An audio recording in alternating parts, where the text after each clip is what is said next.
महाराष्ट्र के धुले शहर में राष्ट्रवादी कांग्रेस पार्टी के धुले शहर के जिला अध्यक्ष श्री रंजीत राजे भोसले ने भव्य रोजगार मेळावा आयोजित किया।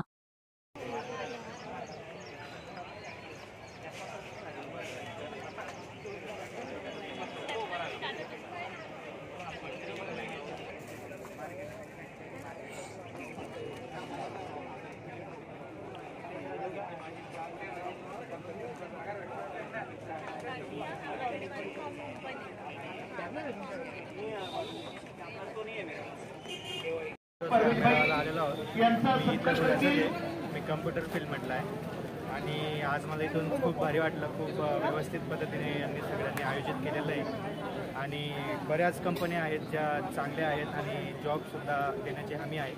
त्यामुळे आमचा पूर्ण प्रयत्न आहे की आम्ही आमचं बेस्ट देऊ। बस एवढं सांगतो। और मैं ITI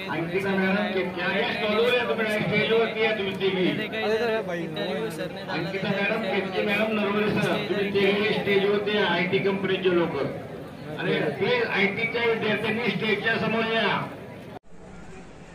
आज धुळे शहरामध्ये राष्ट्रवादी काँग्रेस पार्टी शरदचंद्रजी पवार पक्षाच्या वतीने भव्य रोजगार मेळाव्याचं आयोजन करण्यात आलेलं होतं। या रोजगार मेळाव्यामध्ये पुणे, मुंबई, नागपूर, संभाजीनगर आणि मुंबई या ठिकाणून जवळपास 59 कंपन्या आल्या आहेत। त्याच्यामध्ये IT असेल, फार्मा असतील, ऍग्रिकल्चर असतील, बिपोच्या असतील, इंडस्ट्री असतील, या पॅकिंग आणि प्रोडक्शन मध्ये असतील, अशा 20 क्षेत्रातल्या कंपन्या आलेल्या आहेत। या ठिकाणी मुलांनी, विद्यार्थ्यांनी आणि जे बेरोजगार आहेत जिल्ह्यातले, शहरातले, त्यांनी या ठिकाणी मुलाखती दिल्या। त्यांच्या मुलाखती घेऊन जे काही मुलं आहे नियुक्त या ठिकाणी सिलेक्टेड झालेले आहेत त्यांना लगेच या ठिकाणी ऑफर लेटर आणि नियुक्तीपत्र देण्यात आलेलं आहे। या निमित्ताने मी त्या सर्व विद्यार्थ्यांचं, पक्षाचे आमचे सर्व पदाधिकारी, कार्यकर्त्यांच्या वतीने या ठिकाणी अभिनंदन करतो आणि अतिशय चांगला कार्यक्रम या ठिकाणी झाला। जवळपास 3 ते 4 हजार बेरोजगार तरुण असतील, शिक्षक तरुण असतील, या ठिकाणी ते सहभाग नोंदवित आहेत।